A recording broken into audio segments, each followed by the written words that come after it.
Precisamos falar sobre a 11ª rodada do Campeonato Brasileiro 2024.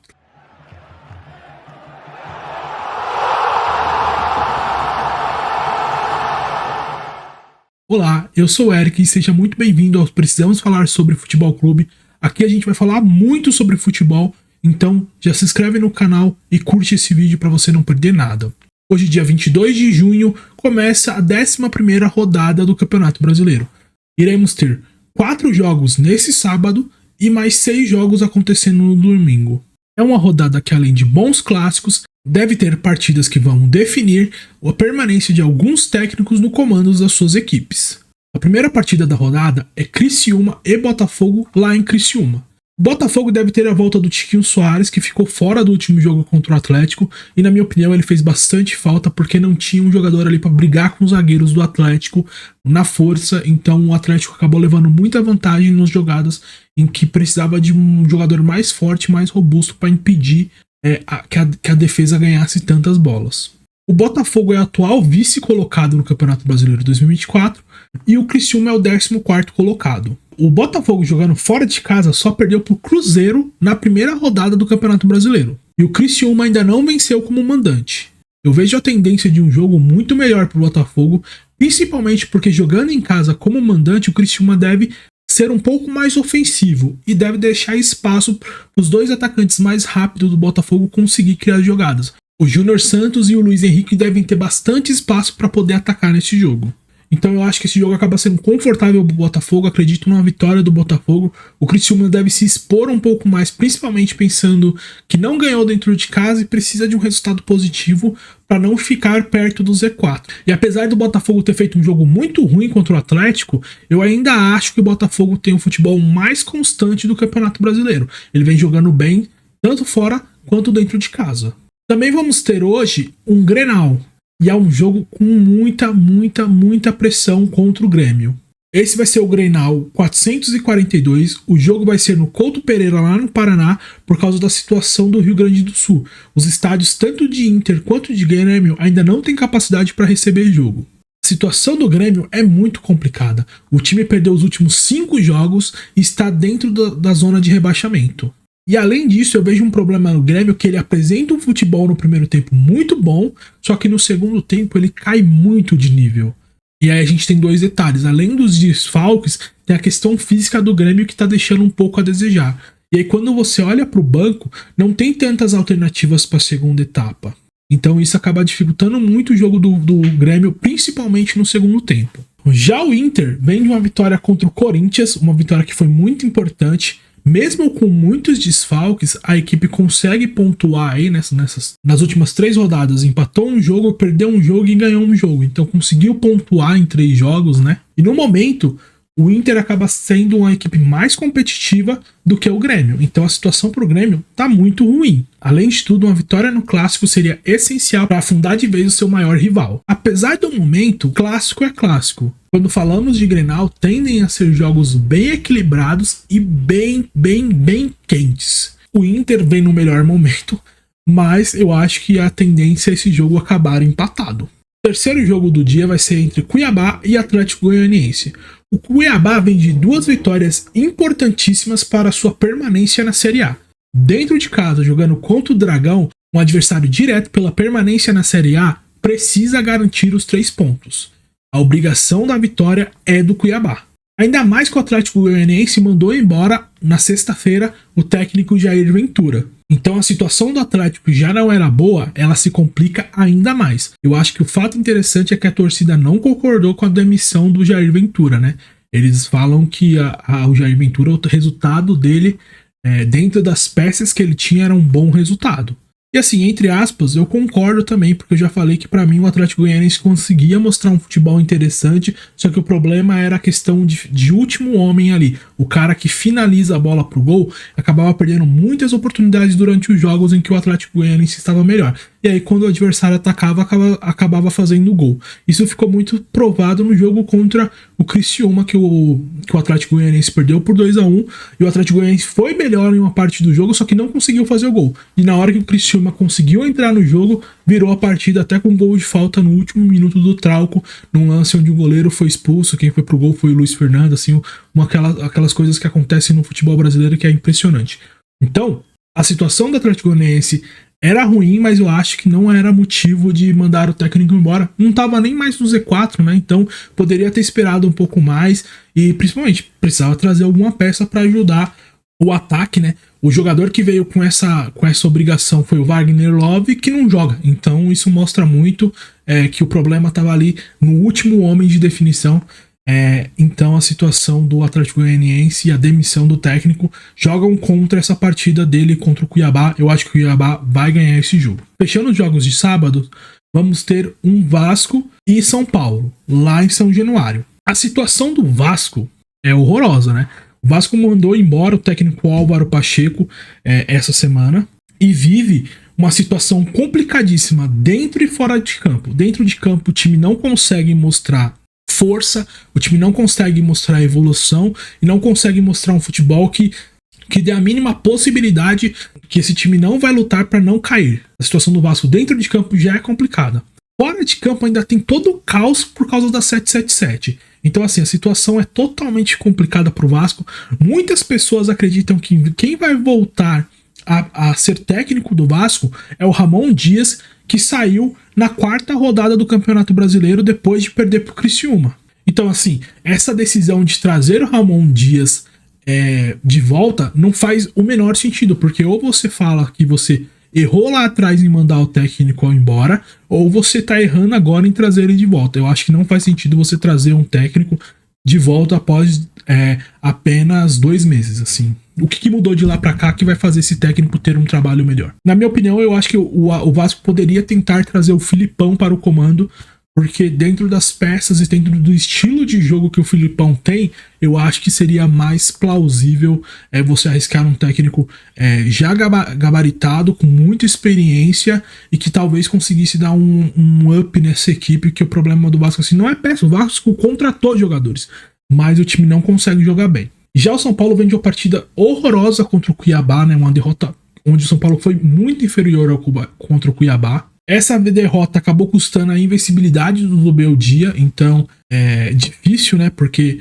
já vinha demonstrando uma piora nos jogos e aí acabou perdendo para um time que dentro de casa onde fez uma partida muito, muito, muito abaixo. E o problema do São Paulo principal é a falta de intensidade durante os jogos. Então assim, quando você tinha o Pablo Maia e quando você tinha o Bobadilla, você acabava tendo uma força de marcação no meio de campo um pouco maior, então conseguia dar um pouco mais de intensidade no meio de campo, o que não está acontecendo agora.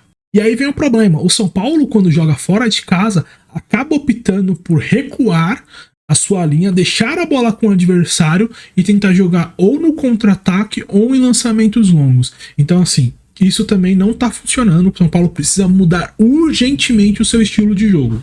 Pelo momento tão ruim do Vasco, a lógica seria uma vitória do São Paulo. Só que pelo futebol que o São Paulo vem apresentando, eu acho que é um jogo que tem uma cara aí de empate. Então, a não ser que o São Paulo venha com uma postura totalmente diferente, esse jogo deve ser um empate. O primeiro jogo de domingo é o jogo de Bahia contra o Cruzeiro. Um confronto direto pela parte de cima da tabela. Ambas as equipes vêm em um ótimo momento. O Cruzeiro venceu o Fluminense dentro de casa no último jogo. O Bahia, apesar de ter perdido para o Flamengo, fez uma partida muito boa. E aí a gente tem que olhar como as duas equipes se comportam, principalmente quando jogam dentro e fora de casa. O Bahia, até o momento, dentro de casa, tem 100% de aproveitamento. Ele jogou 4 jogos e venceu os 4. Então isso mostra que o Bahia, dentro de casa, é uma equipe muito forte.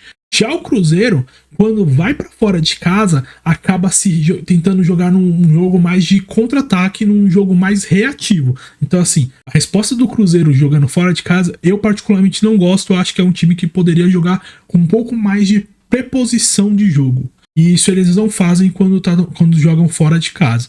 Então, nesse jogo, eu acredito que o Bahia leve vantagem. Eu acho que o Bahia deve ganhar esse jogo, principalmente pelo histórico das duas equipes, mas não seria surpresa nenhuma um empate, já que as equipes estão tão niveladas, né? Uma é quinta e a outra é sexta colocada no Campeonato Brasileiro. Aqui temos o primeiro jogo que deve definir a permanência de um técnico. O técnico Diniz deve, provavelmente, dependendo do que acontecer nessa partida, ser mandado embora. Na análise da 10ª rodada, eu já tinha dito que acreditava que nesse jogo o técnico do Fluminense seria mandado embora, principalmente se ele não ganhasse do Cruzeiro fora de casa. E foi justamente o que aconteceu. Eles não ganharam do Cruzeiro, a situação lá nas Laranjeiras é um barril de pólvora, tem torcida na frente do estádio cobrando o jogador, no último jogo teve faixa de fora Diniz, então a situação do Fluminense é muito complicada. Então qualquer resultado que não seja uma vitória deve custar sim o cargo do técnico Diniz. O maior problema é que o Flu vem apresentando um futebol muito abaixo, e mesmo mudando algumas peças, não mostra qualquer resposta, ele não consegue demonstrar no campo nenhuma resposta. Então isso é muito complicado, isso conta muito contra o Diniz. Já o Flamengo tem muito a comemorar. Além de ser líder do campeonato, vem conseguindo com muitos desfalques por motivo de Copa América e de lesões, resultados muito importantes. E nesse contexto, a equipe vem mostrando uma força mental muito grande, buscando resultados no finais dos jogos, né? Tanto contra o Atlético Paranaense e contra o Bahia, os resultados vieram nos últimos minutos, né? Então isso mostra uma força de vontade e uma resiliência muito grande da equipe do Flamengo. E aí vem outro ponto muito importante, vem surgindo algumas alternativas devido não ter esses jogadores que estariam jogando se estivessem disponíveis para o Flamengo, que já tinha uma equipe muito forte. Então vem surgindo alguns nomes que vão compor esse elenco e tornar essa equipe do Flamengo muito mais forte daqui até a final do campeonato, que deve brigar por título até a última rodada. Então, assim, eu acho que a situação do Fluminense é muito complicada e eu não acredito que o Fluminense vai conseguir uma vitória contra o Flamengo. Eu acho que o Flamengo deve vencer esse jogo e eu acho que o Fluminense deve mandar o técnico Diniz embora depois desse clássico. Vamos ver o que acontece amanhã para saber se realmente o Diniz continua ou será mandado embora. Outro jogo que deve decidir o futuro de um técnico no comando da equipe é o jogo do Atlético Paranaense contra o Corinthians. O técnico Antônio Oliveira precisa urgentemente de um resultado positivo. A equipe corintiana precisa vencer para tentar sair do Z4. O problema é enfrentar o Furacão fora de casa. A equipe do Atlético jogando fora de casa é muito chata, é muito difícil de bater o Furacão fora de casa. E além de tudo, o Atlético deve vir muito mais mordido porque teve 2 resultados na sua mão e entregou os 2 contra Botafogo e Flamengo, sofreu um empate no último lance. Então, jogando em casa, eu não acredito que eles vão deixar outra vitória escapar, depois de deixar 2 vitórias escapar contra adversários diretos pela liderança do Campeonato Brasileiro 2024. O Timão, por sua vez, vem de uma derrota contra o Inter e mais uma atuação pouco inspirada. A torcida já mostra descontentamento com a diretoria. Teve protesto nos últimos dias. Esse descontentamento da torcida com a diretoria para refletir no campo é muito rápido. Então, caso o Atlético vença o Corinthians, a resposta da diretoria deve ser mandar o técnico Antônio Oliveira embora para tentar acalmar os ânimos da torcida. Honestamente, eu não vejo uma boa perspectiva para o Corinthians. Eu acho que o Atlético jogando dentro de casa é uma equipe muito forte e o Furacão deve ganhar esse jogo. Então vamos ver também se com esse resultado o Antônio Oliveira deixa o cargo do Timão. Outro jogo que acontece nesse domingo é o Atlético Mineiro contra o Fortaleza. O Galo precisa dar uma resposta imediata após sofrer 2 goleadas seguidas por 4 gols. O Atlético não vai contar com o Hulk, mas tem a volta de Paulinho depois de cumprir suspensão pela expulsão contra o Palmeiras. O Galo precisa ficar atento. Além de 2 goleadas sofridas, não fazia uma boa partida contra o Bragantino, a última rodada que ele venceu. E honestamente, o Arana vem fazendo muita falta nessa equipe. Assim. Ele sempre foi uma zona de escape ofensiva muito grande ali pelo lado esquerdo. E não ter ele por causa da Copa América tem sido um problema. O Atlético não conseguiu achar equilíbrio até o momento e não conseguiu achar uma peça para substituir o Arana. Já o Fortaleza vem de uma vitória contra o Grêmio, mas precisa apresentar resultados melhores fora de casa. Vem jogando partidas muito burocráticas e de pouca entrega fora de casa. Acho que nesse jogo devemos ter uma vitória do Galo ou um empate. Não acredito que o Fortaleza vem fazendo o suficiente para vencer fora de casa. Outro jogo que vamos ter é Palmeiras e Juventude. Palmeiras que voltou a apresentar um futebol mais agradável e agressivo e vem com 4 vitórias seguidas. E mostra ser uma equipe que mais uma vez vem para brigar pelo título. O Estevão vem jogando muita bola, é um jogador fantástico e acabaram de confirmar que ele vai ser vendido para o Chelsea. E outros jogadores que não estavam numa fase muito boa parecem estar recuperando bom futebol, entre eles Veiga e Rony. Não podemos também deixar de citar o excelente ano que tem tido Piquerez. O lateral esquerdo do Palmeiras faz uma temporada impressionante. Já o Juventude vem para jogar no contra-ataque e principalmente tentar um empate nesse jogo, que seria um excelente resultado. A derrota também não é problema, porque dificilmente eles devem contar com esses 3 pontos nos seus cálculos para se manter na Série A. Então aqui devemos ter uma vitória do Palmeiras, não acredito em outro resultado. Acho que o Palmeiras vem para ganhar e até com certa tranquilidade.